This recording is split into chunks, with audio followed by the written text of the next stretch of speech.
Hello everyone! Today I will be building the Whispering Woods, and of course this is for the release of the new Ninjago season. To make this even harder, I only have 14 more days. And to show that, here we can see our Dragons Rising timer. As you can see, there is 14 days, 6 hours, 7 minutes, and 50 something seconds left. So now, with further ado, let's get to building. So we actually don't have a great idea of what the Whispering Woods look like. I did put together a collection of images, which will hopefully help, and I do have a little bit of an idea, but this one might be a bit of a challenge. This was the first design of the Whispering Woods. I say was because I took it apart. I really didn't like that design, and I tried to throw it off my disc, but I couldn't bring myself to do it. However, I did make a better one, as we'll see now. Alright, so this is the first iteration of the second design of the Whispering Woods, and so far I've built a small section on the side, and I have done all the plating, and maybe buffed it a little bit than it was before. First of all, I do have the mutation monster and Lloyd here, just for some minifigure scale display, but I have also been informed that there is actually the French episodes 1 and 2 coming out in about 2 days. So I'm going to definitely watch those and try to get some more inspiration for this mock.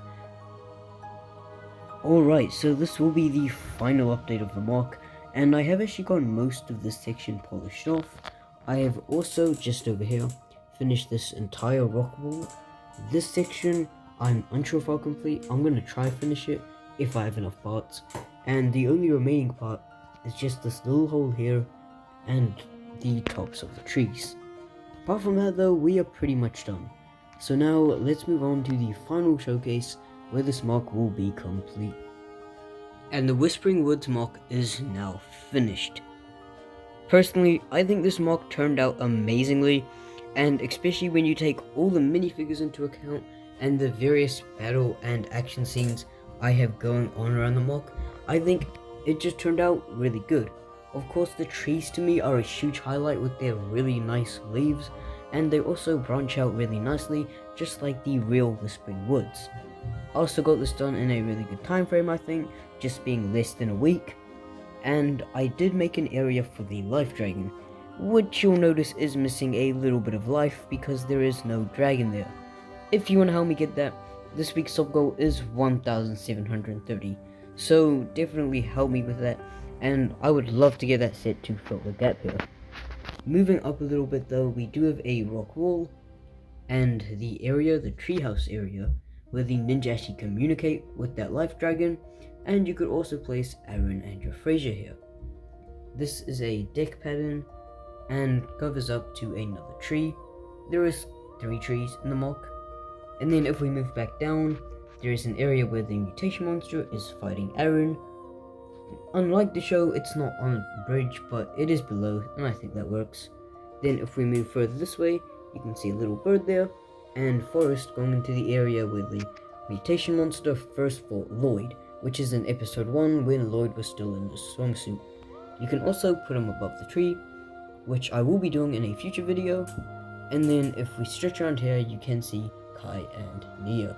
Following Kai and Nia to the back of the mock, you can see that there's an area where the roots are leading up to the tree, and you can also see that this part, which is where Lloyd was standing, is covered up by these big leaf pieces, because I really did run out of pieces with this mock, and didn't have enough to fill them in. But nonetheless, if we move back down, you can see an awesome part of the mock, which is the area where the mutation monsters are first spawned. Here you can see Dr. Leroux, and she is talking to a fellow loyalist. Here are the 2 source dragon symbols, not perfectly circular, but I think they do their job. And I used a snort technique to accomplish this pattern, which runs across these 2 tiles. And if we move along here, you can see one room that wasn't a part of the Whispering Woods, and that is the subscriber room. This room was really fun to make. It fit in really nicely with all the scaffolding, like I showed before, underneath the mock.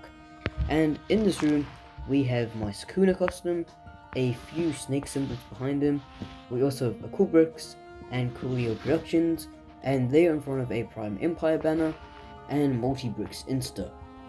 This room really did fit in nicely with the scaffolding, but there are also some more subscribers in the Spectral Lands, so let's move to them. Moving back into the Spectral Lands, we have Josh, aka NoSpector Studios, who has been there for a while, also of Ninja Studios, and Jermaine206. These people are in another party type room with this table design and a little computer back there. Up here you can see a skyline of the city, and moving out you can see the remainder of the Spectral Lands mock. And soon I'll be expanding this mock, which is really fun, looks amazing, and especially when you see them together, it camouflages in beautifully. I already have some pictures up on my Discord about that, and if you'd like to check it out, you can join in the description. But now, let's get back to the Whispering Woods. And that ends the Spectral Lands mock for me. I really enjoyed making this one, 100% worth it, even if the resource was a little bit limited when creating the mock. However, it was completely worth it, like I just said, and I would definitely do it again for the next season. Thank you so much for watching. Make sure you subscribe so you can see the next installment of the Spectral Lands. And now, peace.